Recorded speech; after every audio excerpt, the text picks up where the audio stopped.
24 dajsa b'2008 migranti abbord waslu Malta is-sena li għaddiet, l-ogħla ammont f'6 snin.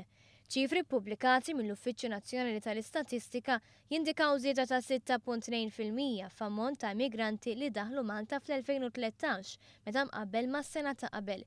Kważi nofs dawk li daħlu Malta b'mod illegali jagħmlu dan f'Lulju. Kważi kollha kienu Afrikani, ftit anqas minn nofs kienu Somali u kwart kienu Eritreani.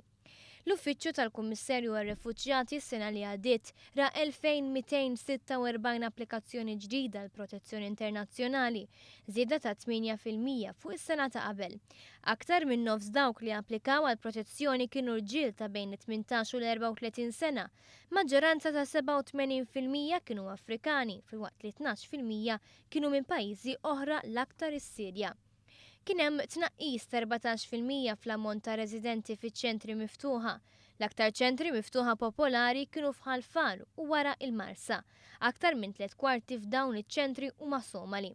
Is-sena li għaddiet 2437 persuna nstabu li kienu preżenti illegalment f'pajjiżna. 299 persuna kienet miċħuda dħul f'pajjiżna fl-Ajruport Internazzjonali ta' Malta. Aktar minn nofs ma daħlux minħabba li ma kellhomx biżżejjed biex isostnu rwieħhom. 19% ma kellhomx viża valida jew permess ta' residenza u 15% ma kellhomx raġuni valida għalfejn joqogħdu Malta.